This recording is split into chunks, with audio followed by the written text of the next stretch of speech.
Oh, what do you James got Bond here. there? What do you got there?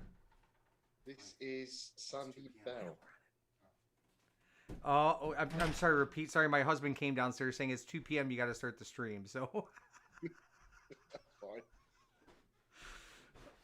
who's that little guy? This one is Sandy Bell, and the other one is over there somewhere, walking around. I better go and rescue it. Actually, it's walking across the cooker. But it's one of the terrible twosome. Oh my goodness, they're adorable. They're tiny. When did you get them?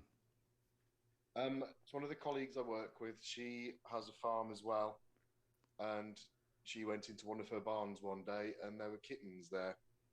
She had no idea that one of her cats was expecting, and then all of a sudden, the kittens turned up.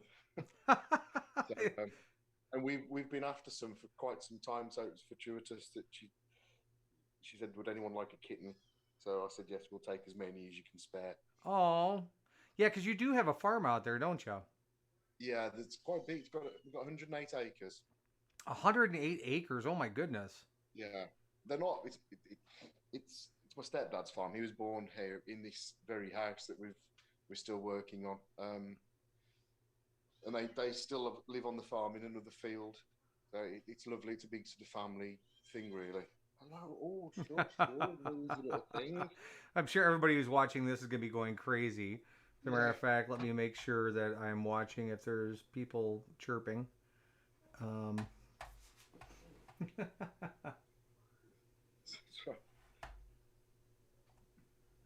It's live as well. Yeah. so Moses and Jamie, who live behind me, Yeah. Moses is my number two fan. Okay. So I actually gave him one of these mugs, which he drinks out of graciously every time we get I do together. like those. They're Yeah, excellent. they're really. I got them from Amazon. I put a link out. They're really Yeah. the company did a great job. And then just a Cool. shill for somebody else. This shirt, I wear shirts in all my videos, but this one is from Riverside Game Club. It's Riverside, Iowa, Yeah. and I'm Mr. Jeff and Mr. Swotek gave this to me because yeah. I'm an honorary member. So I'm normally living in a BD&D hoodie, and I absolutely love it. It's the most comfortable thing I own, but it's in the wash. It's one of the rare occasions that it's being washed.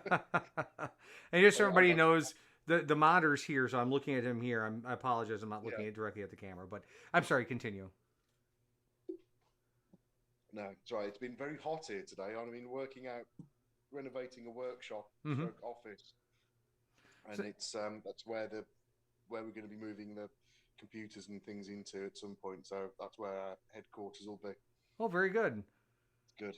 So now you said you have over 100 acres out there. What do you do? You have farmers rent We from you, or Yes, it's what's known around here. It's known as a tack farm. So Mhm. basically, the farmers um, that haven't got enough land will use the land that we have.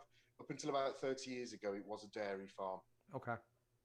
but we don't farm it anymore. But there's sheep on here. They're just bringing the sheep in tonight now, so they're shearing them tomorrow.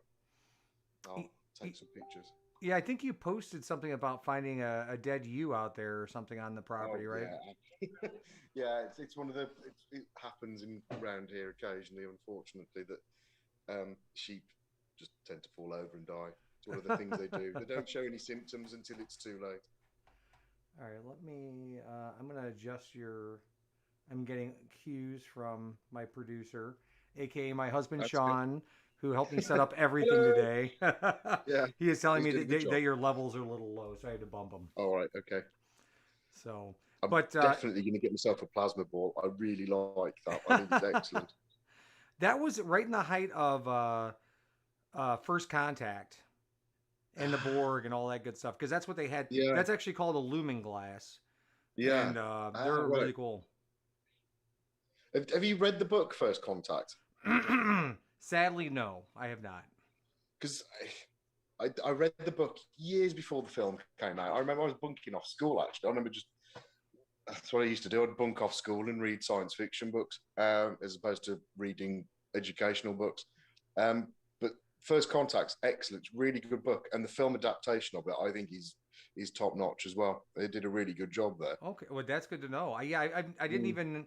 I mean, there is a lot of fiction out there, or there's a lot of books and fan fiction stuff like that out there for Star Trek, but I've never really read any of it, so that's good to know. No, I've never read a single Star Trek book, and I read a Star Wars book. Gordon Bennett must have been early 80s, I think, when I was still very young. Mm-hmm. But I can't remember anything about it. It's possibly the only sort of Star Wars or Star Trek type of fiction I've ever read. Mm-hmm. Quite like the films and the programs, but I've never read any of the books that go with them. But First Contact was it was brilliant. I remember seeing it in a shop and just had to read it, read the blurb on the back. I can't have been more than about 14, 15, I think, when I read it. It was excellent. I think we may be getting our wires crossed. Wait, no. So that was a Star Trek book that you read, right? No. What am I thinking about? Carl Sagan book. That's the reason I was like, a brilliant book about Star Trek. I don't know if I've ever heard that phrase outed before. What's the book? What's the film that the book that Carl Sagan wrote, and then there was a film adaptation of it? Oh, Sean, if you can whisper in my ear what that is, I can't remember. I'm sure that's got Contact in the title. That's why I'm getting confused. It might have actually been called Contact. Well, yeah, was that the one with Jodie Foster? Yeah. Yeah, okay, that was called Contact. Yes. Yeah, that's it. I'm sorry, I'm got completely confused there. I do apologise. I've lost all my nerd credentials there. Yeah, man. I'm gonna hear people squealing about this. Yeah, that book, Carl Sagan book, excellent, and the adaptation very good. Well worth a read. Yeah, I would. Carl Sagan was amazing. God rest him. Totally. Yeah. It was very heady content he'd had. Yeah. So, Rich, I haven't talked to you in probably, I don't know, 6 months, something like that. Has it been that long? Yeah, you were my first interview back in February.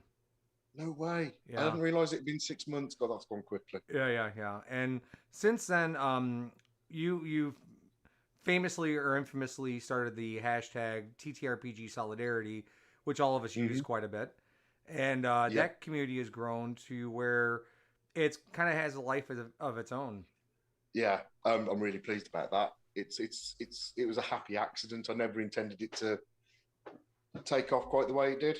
I know it's nice that it did, and I'm pleased that other people are just running with it now because it's not something I own. I'm good. I'm glad that people are using it. The hashtag's still going there.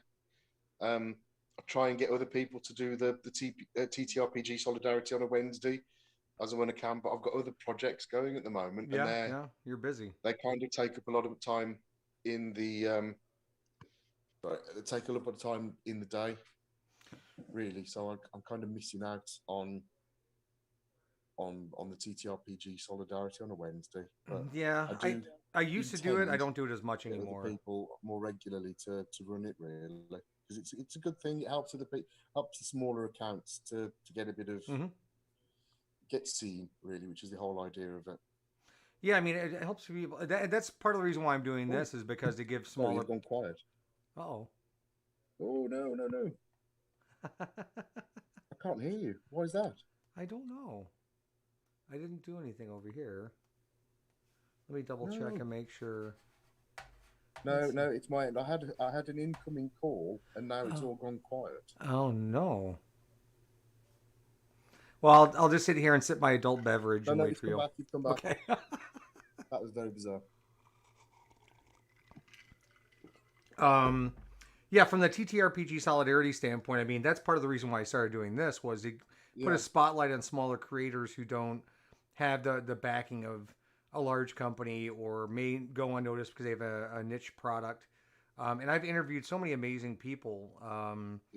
And I felt like episode 20 should be a big deal because it's a lot of work and it crept up really quickly. And I've met so many fun people in the community that I just thought, let me circle back around to the originator of everything. If it wasn't for TTRPG Solidarity, I wouldn't have been talking to you. So, yeah. Well, through this, I've met people now that I consider to be firm friends. Mike Hibbard. Yeah, he's great. Shane from BD&D. They are mates now. I'd quite happily sit around the fire with him of an evening and just have a good old chin wag. Yeah. It's really, really good. And Mike ran a D&D session it must be about 2-3 months ago now. It was the first one that my wife had ever played. She'd never played D&D at all before.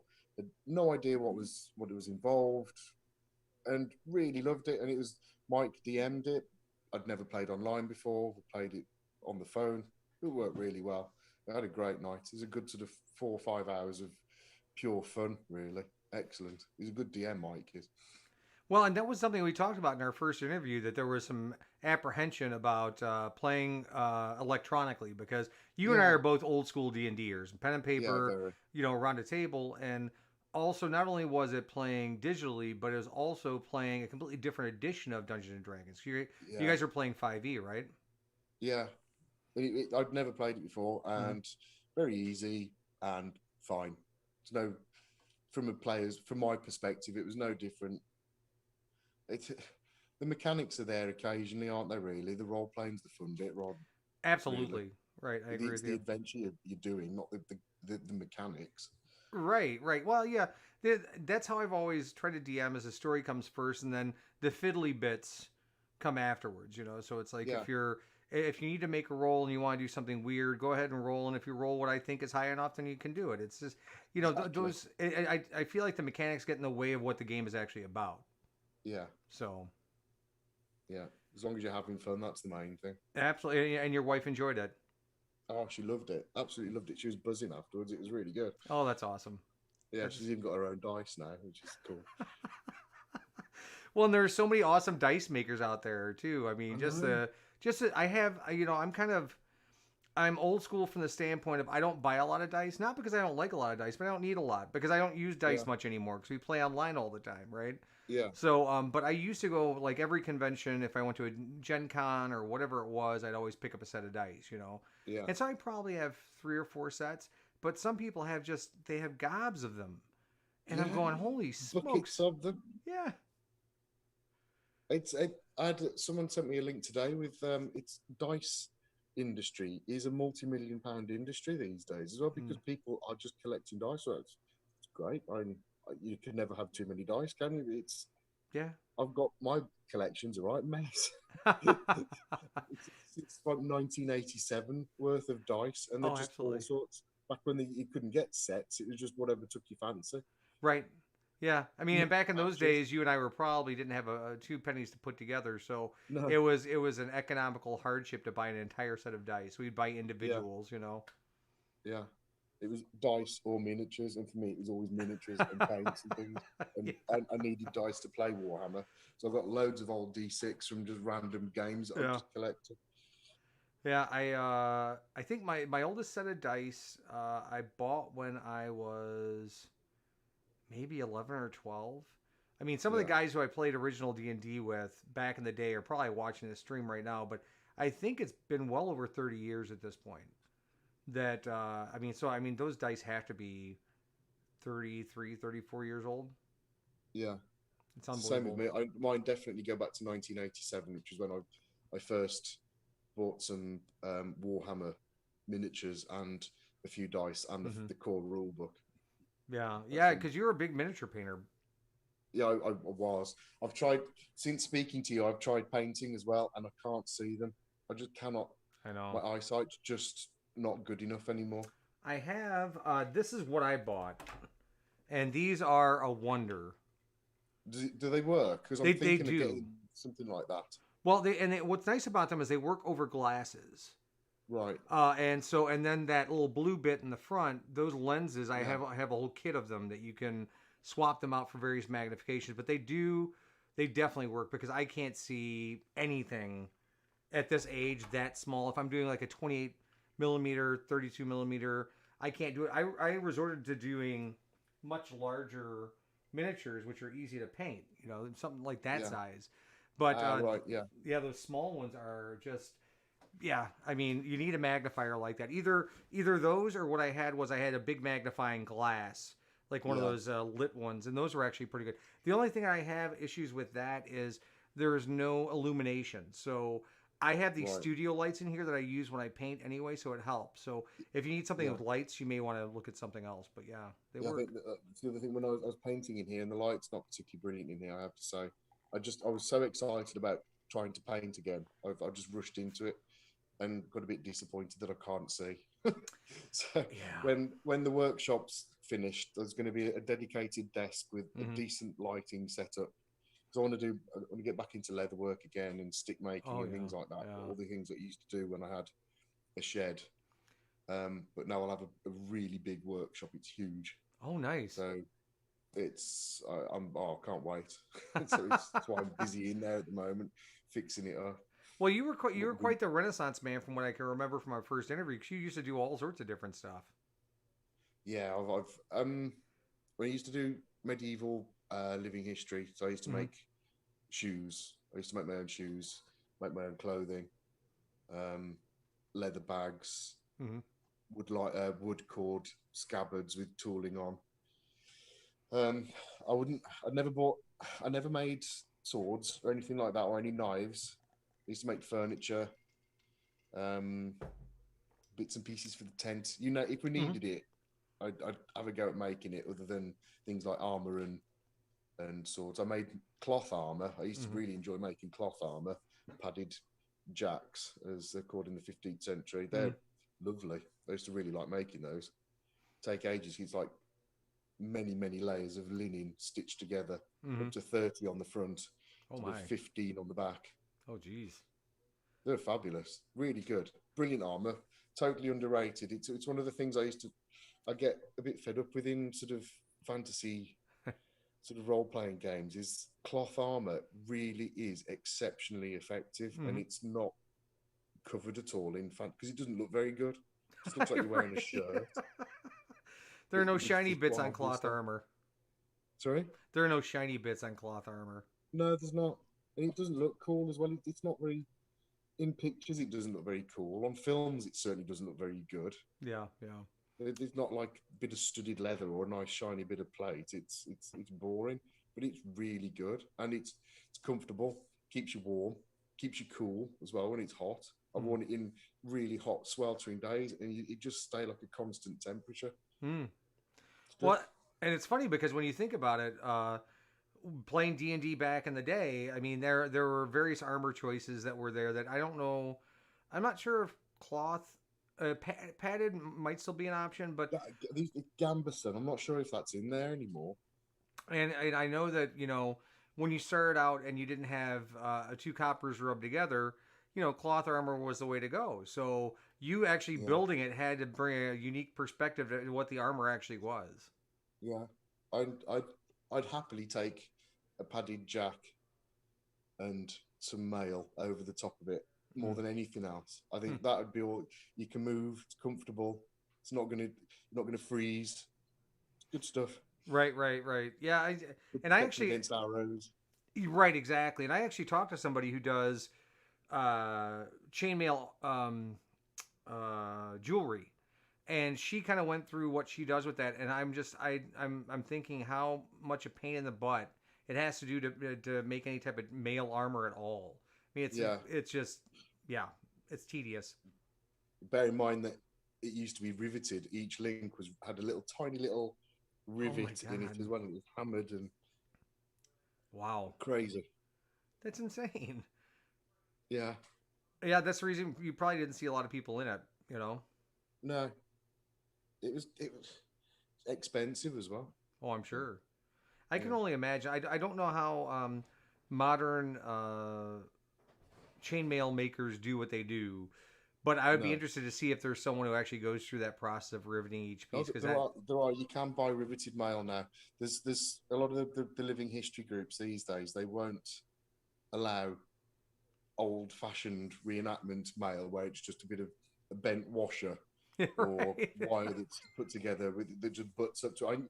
There is historical evidence for butted up mail, but a lot of it was riveted, where each end of the link was hammered flat, punched, passed over each other, and a rivet was put in, and then hammered shut. So they weren't necessarily interlinked; they were riveted together. No, the links were riveted, but Okay. each link, Mm-hmm. each bit of wire had to be hammered flat at each end, hole pierced in it, passed Oh, over, and a yeah, little rivet put in. yeah. And imagine 30 odd thousand of those to make a half a decent shirt. I couldn't do it. But people do that these days, and you Yeah, can get some really good quality riveted mail yeah. that's exactly the same as it was in the Middle Ages. Mind you, I've seen examples of of mail from the Middle Ages as well, because I've got friends that own it, and it's amazing how well it stands up. If it's looked after, it'll last a long, long time. Mm-hmm. I was always amazed by when you look at plate, and for instance, the plate bit that goes over the boot, how Yeah, flexible all that is, or the gauntlets, how flexible all that was, and just amazing. smooth, and you know, I mean, because they're all individually riveted, and it's just it's such fine detail work. I couldn't believe, Yeah, because you imagine it's gonna be clunky and really hard. I mean, it no, was just like a glove. It was wonderful. yeah. That's why they used to use hammers on each other more than anything else, Mm-hmm. because you'd attack the parts where those rivets were sliding against each other, Mm-hmm. and if you could smack the plate so they stop bending, you literally start seizing up in the Yeah, armor, and you that's can be true. immobile in your armor. Then you push them over, stab them in the soft bit, and that's it. Never really thought about it that way, but that Yeah, makes sense. I've actually seen it happen, because we have people wearing a really good quality harness worth to the £10,000. Say they'd spent 10 grand on a harness, Mm-hmm. and they'd literally knock each other to pieces with pole axes, hammer on a stick, until they couldn't move, and force each other onto the ground. And then we'd have those armorers within the group that would repair their armor as part of the display later on. Oh So it's man. fascinating to watch. It is. I never. I mean, I always thought from the standpoint of going against plate mail armor, using a hammer was effective because that blunt trauma is breaking ribs and causing internal damage. It's not piercing the armor, but it. I didn't think of it deforming it to where they No, can't the move. whole idea was to deform the armor to Mm, stop them moving, get them on the floor, and then stab them. mm. And if you can batter them at the head in, all well and good. But the best thing was to get them immobile first by breaking the armor and making it not work Unusable. properly. Yeah, yeah. Yeah, Wow. Well, look at that, folks. History lesson for everybody. yeah. If you want to get a really really detailed discussion on armor, you need to speak to Griffin Historical, Mark Griffin on Twitter. He's got his armor collection. Oh, incredible! And he doesn't live that far from here. I've been over to see his armor collection, and I could have sat there all day and played. He just got shelves, and the armor starts like with Roman gladiatorial and Greek Hmm. armor, right the way through to English Civil War, and Yeah. boxes of jousting harnesses, and I. real pieces from the 15th century, 17th century. Wow. Well, as a matter of fact, I'm pretty sure that's how you and I met. I Yeah, had posted a picture of my sword, what little sword collection I have down here. Not, it's all modern, but it's full tang, carbon steel, yeah, well made. And we started talking about armor and stuff back and forth, and then that the rest is history. yeah. I'm a bit of an armor bore, I have to say. I can talk about it for hours. I would. It's what got me into. I have to say, really, what got me into the fantasy stuff is the swords. I always used to go and visit castles when I was a kid, so it kind of led on from that, really. Yeah, I mean, you're definitely some of the stuff that you post because you. Well, I posted some things from. I'm not sure if it's there's some Smithsonian pieces and there's some Yeah. museum pieces that we've looked at together, which I found fascinating because it's amazing what they were able to craft Oh, at those periods and the intricacy in which they would craft something that may be destroyed. You yeah, know, it was just insane. yeah. I, it's amazing. Once they've the skill that the armorers have and had is phenomenal, and Mm-hmm. there are still. It's good that people still around today that can do it. Mm-hmm. I watched a chap at a display. He'd literally got a square, a cube of steel. He got a flat side, he got a concave side, and he got a convex side to this on this cube. And he sat there, and with a hammer and a chisel, he cut the pieces of metal out from sheet steel, and then on this tiny little cube, just started making a pair of gauntlets, Mm-hmm. and they were fabulous. Yeah. And they're perfectly good, respectable gauntlets, just on a tiny little cube of metal. Hmm? It's amazing what people can do when the skill that they had. Oh, I agree. I mean, from the standpoint of talent, that's what I'm always amazed by is people have there's so much talent in the world, and there are so many people creating such amazing things, and Yeah. they're not. No one knows that they can do Mm. these crazy things, and they do it without. Um, they're just it's almost effortless in the way that they do Yeah. things, and it just blows my mind because I'm Yeah. jealous as all hell. Same here. Yeah. I have a Right. friend of mine who's a leather worker, and she is amazing. And Yeah. her, I think her it's live free leather, but she does All all right. sorts of stuff, and she's been doing bags and all this other stuff, and she started doing some really cool things with actually safety harnesses and all this other stuff she's doing Right. for these companies, and she does an Yeah. amazing job. I don't know how I don't have the hand strength to hold this mug up for 10 minutes, let alone sit there and do, sit there with an awl and punch holes and all this other Yeah. stuff. It's crazy. My fingers, they're not now, but when I was doing leather work regularly, the skin of my little fingers from pulling the thread Yeah. used to be just big cuts, Yeah. and it'd go like thick, it'd go like leather themselves. My little fingers would from pulling the thread. Sure. But years ago, I used to love doing it. Well, so now you But have you have the shop out. You have the big shop. So what are you going to put in the big shop? You said you're going to put your computers out there. What else are you going to do out there? um, gonna certainly get a computer out there, so I can start writing more. Good. Both my wife and myself like writing, Hmm. and I do want to do as much more writing than I do now. Hmm. Um, need need to be in a distraction free zone, away from TVs and kids Yep. and jobs in the house to do. But Hmm. I'm not sure. Uh, I need the bench so I can start doing woodwork again. I'd like Hmm. to get a large table, cutting table, so I can do leather work again. Hmm. I'd love. There's enough room in there, fortunately, where I can do all of these things. It's really quite large. The whole workshop's sort of 10 meters by getting on for 4 meters. Okay. It's a big size. Yeah, that's a big space. Yeah. So lots of plans. Yeah, I Looking mean, forward to everyone it. needs their little space. I mean, this is obviously in my basement, but Yeah. at one point I carved out a little part of the garage at one point last year during the pandemic, so that way I could Yeah. sit outside and enjoy myself and still paint. And Yeah. then winter comes, so I moved everything down to the basement, and now I have so much stuff.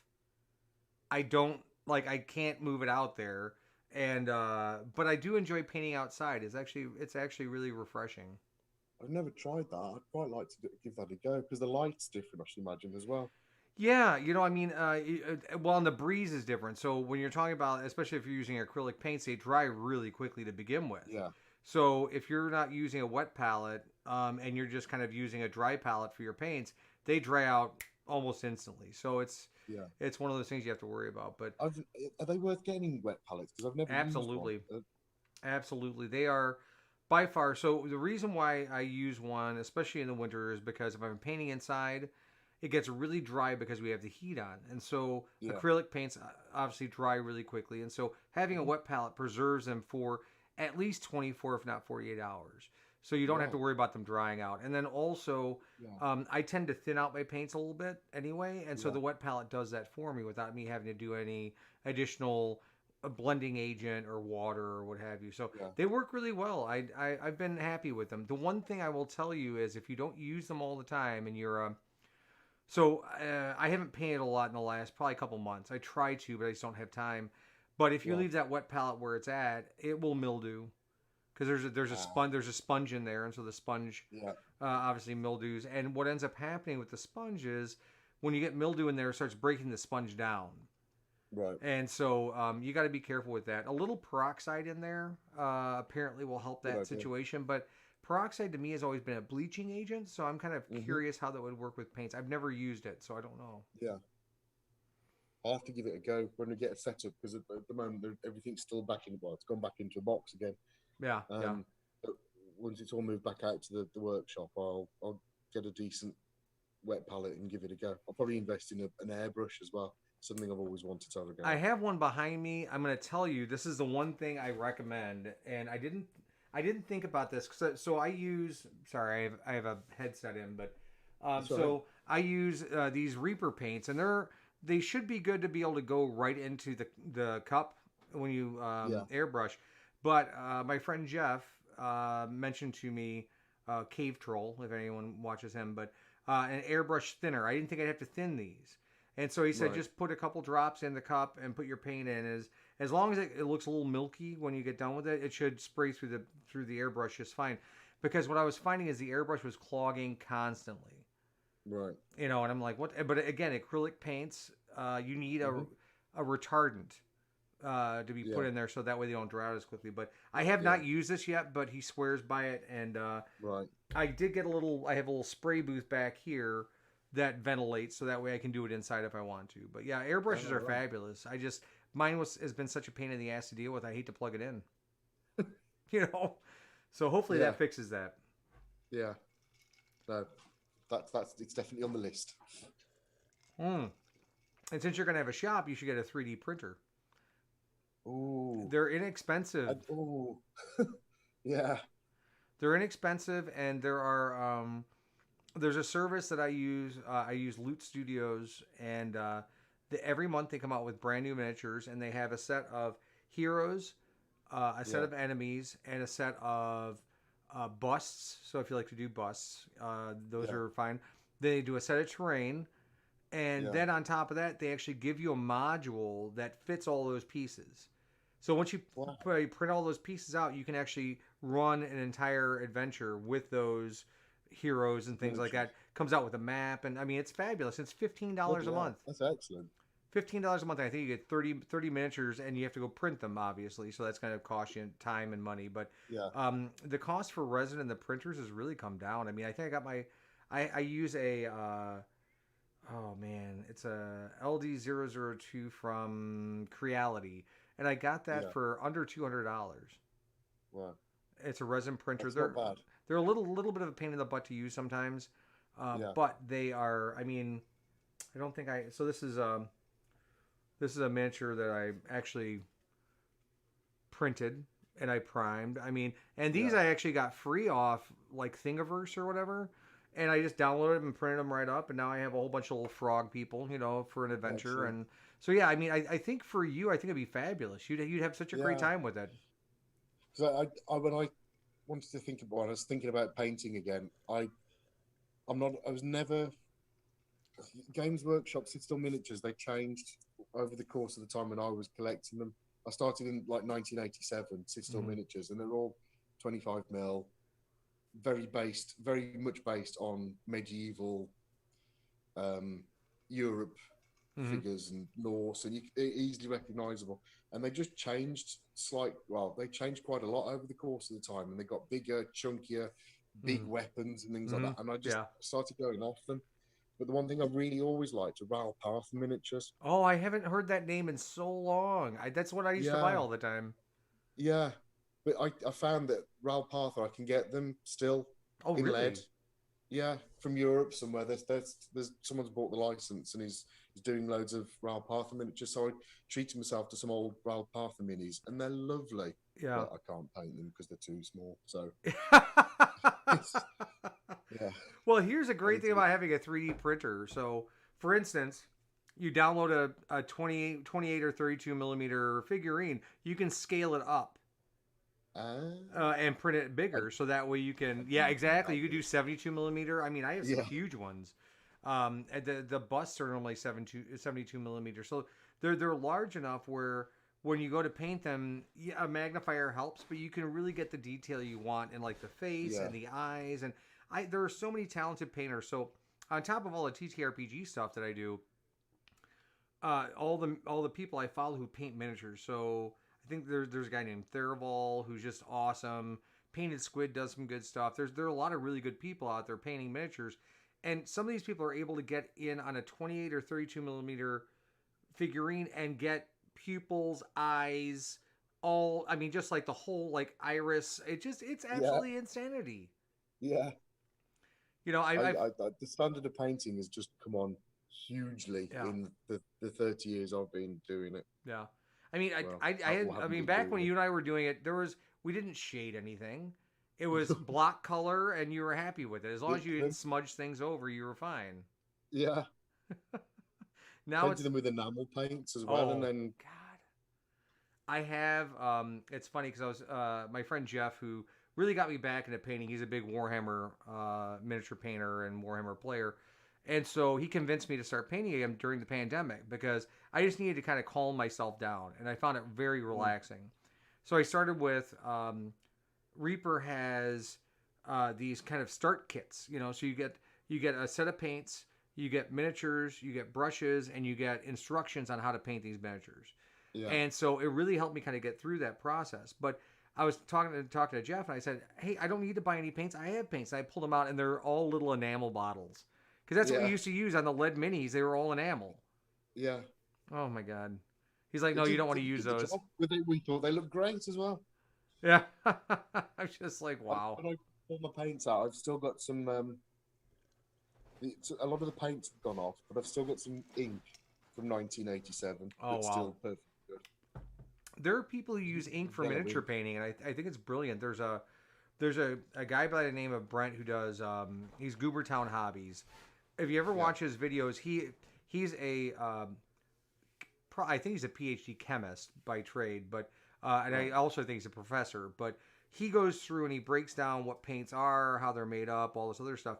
But one of the things that he uses is inks, which I've never seen done before. And he goes through how to set them up, how to use them, and they're brilliant because they're such a different texture when you use them. So I never, in all honesty, I never really got the hang of the inks. I'd use them as a dark wash, but then I always felt that they made the miniature look dirty. Mm-hmm.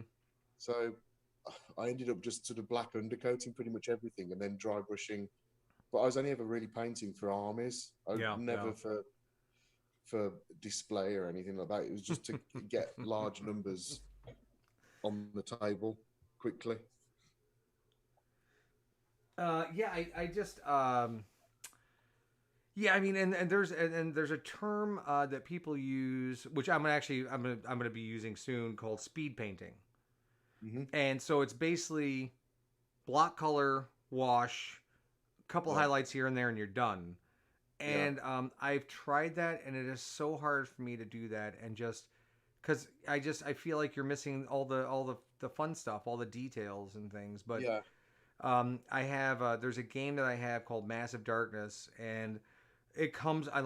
Obviously I bought everything. I kickstarted it, so I bought everything that came with it. So I have 200 miniatures, and so I've painted a couple. One of the ones I just showed you, but so they have a new version of that game coming out. So I'm going to do an entire video series of me speed painting all 200 miniatures because I'm just going to try and knock them all out at once, and it's going to kill me, but I think it'd be fun to do. When I got the hang of painting, black undercoat, white dry brush, and then the colours on top of that. Yeah. I used to be able to get sort of 20 done in a day, which was wow. For me was really good, and it means I could build units up quite quickly then, and I was satisfied. They looked good on the table, and that was enough. And they were painted, especially if you go into a club that insists that everything had to be painted. Right. Yeah, I don't know if painting for me was a really solitary thing. I think when I was younger, some friends of none of us when growing up had a lot of money, so we would share a lot of things. So we would share paints, and we get our own miniatures and kind of paint together a little bit. But I don't.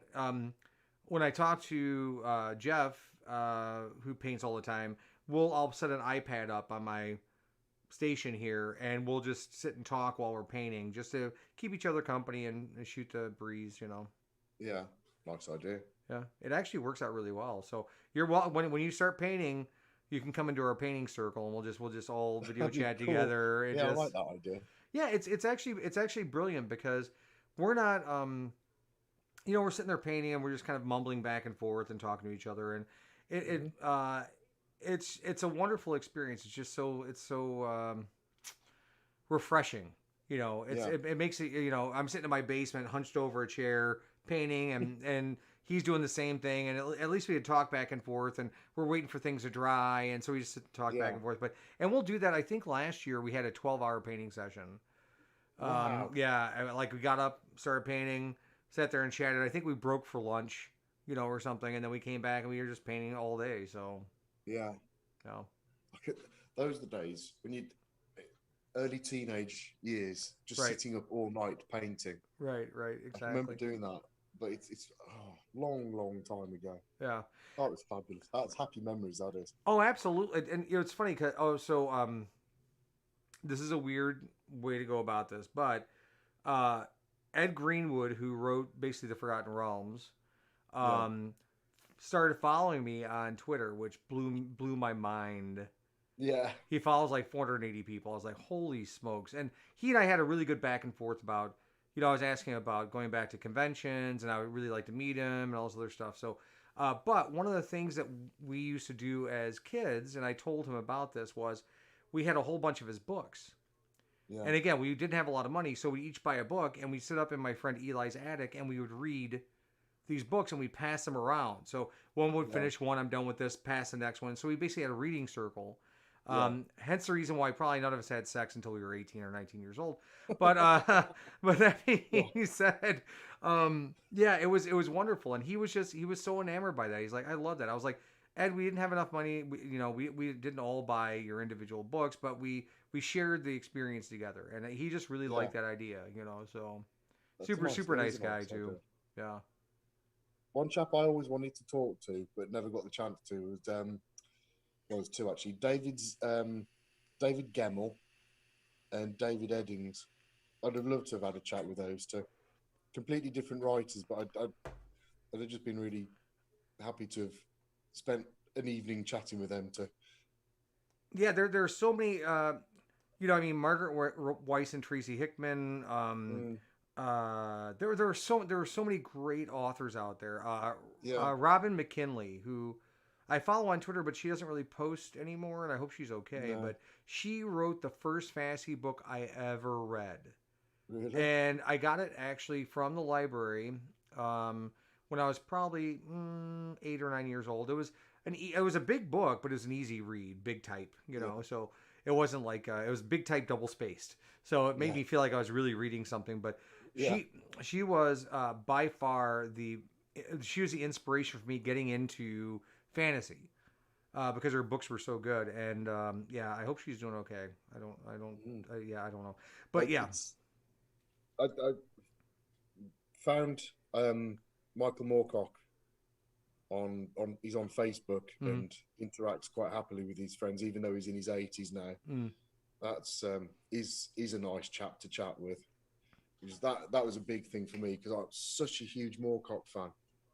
His books, more than anybody else's, have been just there because he manages to get such a big adventure in such a tiny little slim volume, 60,000 word books. And they're just epic. I don't know how he does it. I've tried to copy that style of writing. It's so difficult. But he's an absolute master at it. And there's another chap, completely the opposite, David Zindel. Big, heavy, philosophical science fiction. And it is more philosophy than sci-fi in some of the books. But he's a lovely bloke to chat with. He's really nice. He lives in California, up in Colorado, I think.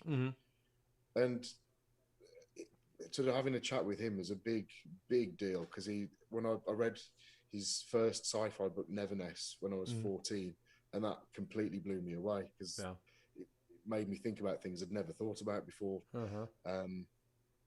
Mathematics, for instance, as a language, as opposed to just being boring subject at school. It's phenomenal. But he's a really nice dude, and he's kind of very left-wing, and it's really smart when you talk to these people and they kind of got similar sort of political ideas to yourself. It's good. Yeah, I mean, it's always nice to have somebody that you look up to, and when you meet them, they deserve that accolade, and so it's always nice to have somebody that you've idolized not treat you like utter garbage or be utter garbage in return. It's weird. Michael Moorcock, he's funny because not only a writer, but he's like rock and roll as well. He used to write some of the Hawkwind songs and he performed on stage with them. When he was talking, he just sent me a message. Yeah, I was in a lift with Iggy Pop, Oh, and he was really drunk. It's what? oh my These are just goodness. massive names, and they're all people he used to hang around with in the 70s. Oh wow, that's God, insanity. I'd love to sit down and have a cup of coffee with him one afternoon. Yeah, It'd be cool, but he spends half the time he lives in Paris, another time he lives in LA somewhere. So I'd yeah, pinning him down. And he's 80 odd. yeah. I mean, it's that type of stuff. It's just so fun to watch. Yeah. I mean, and that's another part of it is like when you realize that people are just people. So Yeah, they've done. I'm like, you're looking at him going, man, you write really good books. He's like, yeah, but I got stoned with Iggy Pop, or I did something like just yeah, whatever it is. But it's just like they're just people like us, and yeah. it's weird. I have there's a young man who watches all my videos, and he's very sweet, and his mom is one of my friends, but he really likes watching, the painting videos, and I feel bad. Sorry, Matthew, I haven't created a painting video in a while. But Yeah. he is like that type of stuff. It's always fun, and I finally got to see what that reverse on that was because he really did. He looked at me differently, Yeah. and I felt a profound responsibility Mm. once that happened. So I'm like, okay, it's just there. I mean, for whatever reason, there are people who look at you, or they may look at me. Kids, it's like when kids idolize you. I'm like, I'm literally the biggest not person you should be looking up to right now, but you do. Yeah. Like you should not be doing Don't this, look up but to me, please. Whatever you do, right. not worth it. Absolutely. Go check out Carl Sagan. He's amazing. Yeah, yeah, yeah. That man that wrote the Star Trek book. Yeah. I mean, yeah, it's always interesting. So we Mm. are actually going to GenCon this year, which is a convention Oh, cool. in our area. But I was really kind of worried about it because we had a whole plan to go last year, and the pandemic Mm. hit, and it never reopened. And Yeah. so actually, the housing portal, just for you guys who are GenCon people, the housing portal actually opens tomorrow. But so I'm super excited. I'm going with my husband Sean. I'm going with my friend Jeff, and I'm going with Yeah. one of his workmates and friends, and he actually plays in one of our groups, Hmm. Corey. And I am super excited about that. But I messaged Ed, and I was like, "Are you going to be at the convention? Because I really would like to meet you." And unfortunately, this year he's not going to be. So Right. that's what I always found interesting about the conventions is there are all your heroes under one building, Yeah. and it's just yeah, my head just spins. Like I don't Who know. would you most like to meet if you got the chance to from I this sort of field? Yeah, I mean, George Takei is somebody who I've always wanted to meet, and he Yeah. he's just been kind of a vanguard, especially recently. But I actually did see him at Gen Con in 1996 or something like that. I don't know, maybe it was earlier than that. And I just kind of saw him from afar Wow. because he was doing signings and things like that. He would be one of my top people Yeah. I would really enjoy to meet. I mean, there are so many. Talk about various genres. I mean, if you're talking about writers, I have specific people. If you're talking about Mm. actors, if you're talking about creators, Matt Mercer's cool. I don't know. I mean, I probably just give a fist bump, but that guy is so talented. Not only can he Mm. DM his butt off, but he's a talented painter, Yeah. a talented creator of the stories that he crafts and the stuff that he does with Wizards of the Coast. It's pretty Yeah. amazing. Mm. For me, it would have to be Moorcock. If I really would love to have a chance to meet him in the flesh. I mean, time's running out as well, unfortunately. But Yeah, I mean, I think as far as authors go, Ed is definitely up there, and Margaret Weiss and Tracy Hickman, yeah. the two of them are just Dragonlance is just an absolute beautiful campaign setting, Hmm. and their books were I think I still have one that we used to use, but I mean they are dog-eared and just bent, and I mean Yeah. we raced through those things, all of them, and Yeah. it was just the characters they created were so awesome. So I'm Yeah. a huge fan of both of them, and yeah. W. This is a bit of a guilty admission. This is. I used to work in various bookshops. I am a complete bibliophile. I even went to college to learn how to repair books and to bind books. Oh wow! But I still go with Yeah. paperbacks, and I still bend the corner over on the pages to mark where I am. I'm dreadful like that. Is there a union Hardbacks, card we can take away from you? Is there a union card that needs to be revoked at this point? Sorry? Is there a union card we need to revoke? I don't know. Possibly. I think I'm going to get banished from whichever. I won't be allowed in Waterstones again. Yeah. Hardbacks, I will treat with reverence, and paperbacks, I will make sure that they go back on the shelf and they're all pressed nice and flat. But when I'm reading them, yeah, dreadful. I know. It's and I can't tell you how many books I would leave a pen or a pencil in, and it just completely ruins the binding. And yeah, I don't know. I mean, books for me, paperback books, they're difficult to take care of, especially if you lend them out, and they go through. But I actually feel like the rough and tumble they go through is a badge of courage or a badge of honor. Yeah, exactly. To me, that shows that they've been loved. Oh, absolutely, I agree. Well, the one bookshop I worked in, you'd have people who would buy a first edition and then another edition of the same book. One was the first edition, which would go on the shelf and was holy as far as pristine. And then they'd buy what's called a reading copy, which was snaps, notes written in. I can totally get that. People having two versions of the same book, one for best and one for reading. Yeah, I absolutely agree with that. And there were books that I actually bought 2 copies of because I just wanted to hold on to one and make sure it was nice. Yeah. I don't do a lot of hard copy stuff because that means that I have to pretend like I have a library to put it into, and it ends up going into a box. And then if you move, it's like, this is a 5,000-pound box, and you're wondering why. Yeah. So, I'm just checking the chat. I just want to say hi to everybody. Hi, Moses, Wally, Hope, Jeff. I'm glad you guys are watching. But yeah, that's the reason why it's like, I just wanted to live stream this a little bit because talking to you is like a bottomless pit of knowledge. Like you just go down these, it's like there are little honey pots that we just tend to go into, and it's like I wish I lived closer. I honestly do. Yeah, it'd be good, wouldn't it? One day, I'm sure we'll all meet up. We'll have like a TTRPG Solidarity convention or meeting or something. I think that'd be quite nice. And I've never been to Wales before, so I've already said I've already called the couch. So just let your wife know if I pop in. Yeah, just you're welcome. Definitely, anytime. Well, I haven't. I feel bad. I haven't really looked at your blog lately. Is there anything new going on there? In all honesty, I'm glad you haven't. Because I've not had a chance to do anything. I've been, like I say, I've been working on other projects that I can't go into detail on or say anything about. Sure. And it's taking up all my time, and so everything else has just kind of gone out the window. And obviously now the weather's improved, I'm working on the house. Anytime that I'm not, because you said you were renovating your house too. Yeah. And I would imagine that's been there for a while. Sorry? I would imagine that house has been there for a while. We think bits of it are at least 200 years old. Oh my God.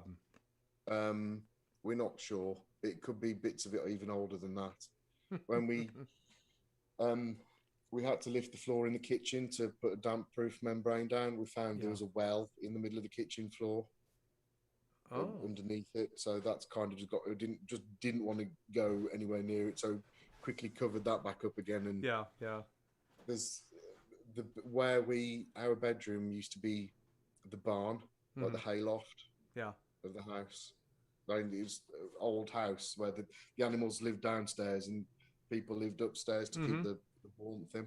It's an old house, and when my step grandmother left the house over 30 years ago, they literally just shut the door and left everything in it, and there's like 30 years of neglect. There were clothes in the wardrobes, there's food still in the freezer.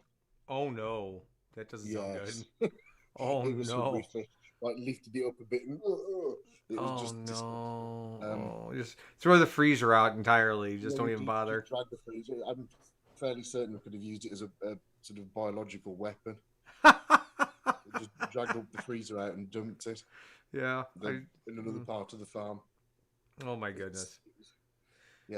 It's been a lot of work. It's needed completely rewiring, new stairs. Floors. I'm sure. I mean, 200 years old.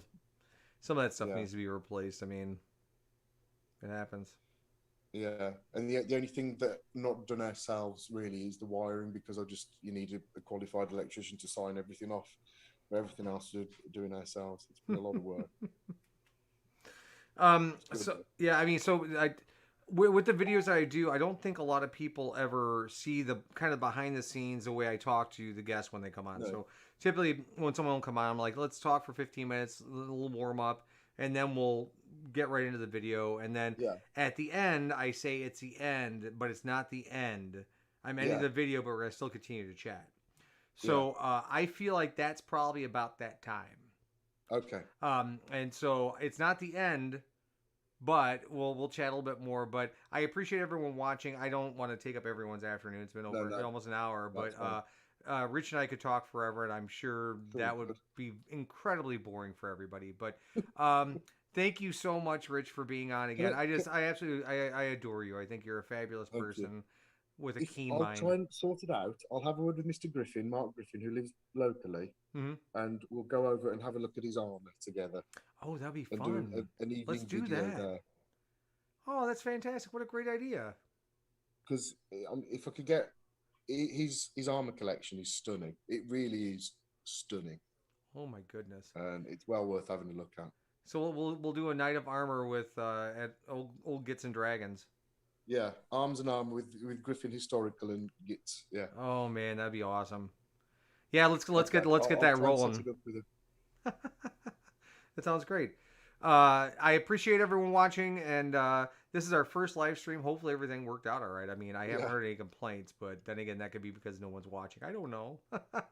But we will be doing this again, I hope. And let me just make sure I have the right little screen up here. And thanks again, and subscribe to the channel.